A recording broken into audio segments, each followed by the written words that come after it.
After Donald Trump gave this interview to Sean Hannity last night, a number of Republicans, including even on Fox News, said, this is not so good.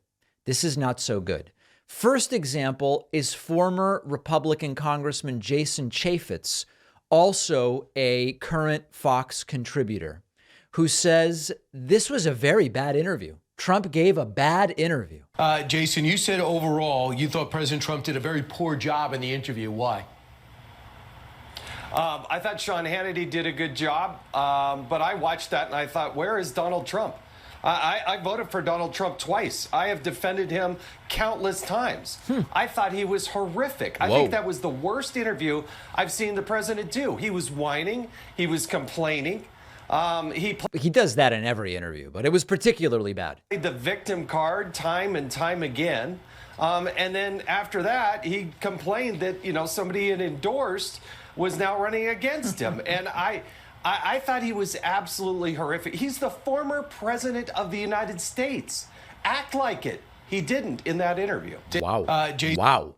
And then even Brian Kilmeade, when he weighed in about it, one of the hosts of Fox and Friends this morning, saying, he's kind of punching down and he really should not do that. And as far as Kilmeade goes, this is about as strong of a criticism of Trump as you will ever hear.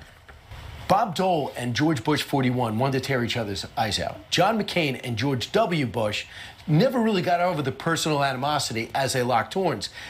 You could say that Barack Obama and Hillary Clinton, it got extremely personal, and they've never been close since, even though they worked together for a short period of time. So this is not unusual. But a usual attack on Ron DeSantis would be, I respect him from what he's done, but I'm the one with international experience. I'm the one that did the Abraham Accords. I'm the one that made NATO pay up to 10%.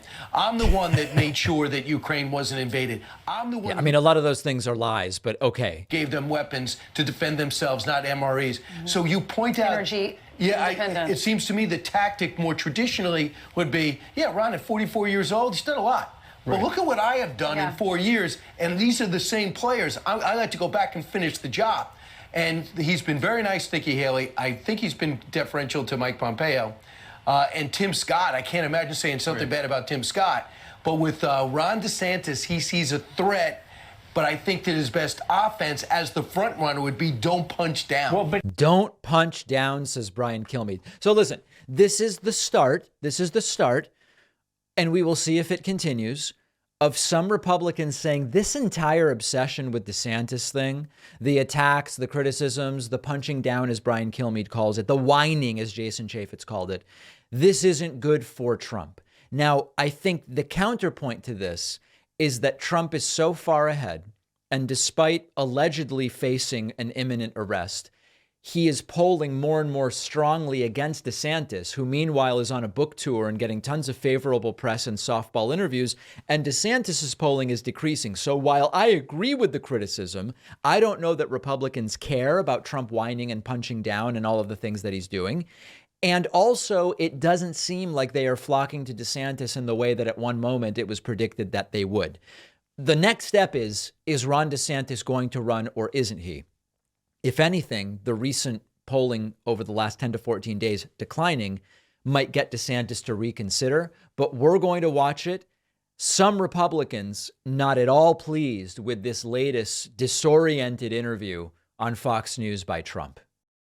If you're like me and you love the nostalgia of enjoying a bowl of cereal sometimes as an adult, check out our sponsor, Magic Spoon. Magic Spoon is the breakfast cereal with the crunchy, sweet goodness you love, but with 0 grams of sugar, more protein, and only 4 to 5 net carbs. So it's perfect if you're doing low carb, if you're doing keto, if you're like me and you just don't want to eat a bunch of sugar. Magic Spoon has delicious flavors to choose from: cocoa, fruity, frosted peanut butter, honey nut, cinnamon roll, birthday cake. My favorite is maple waffle. And right now they have limited edition spring flavors, strawberry milkshake, and peaches and cream.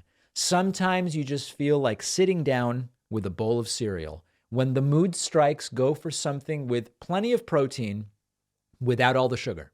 If you don't love Magic Spoon as much as I do and our team does, Magic Spoon will refund all of your money, no questions asked.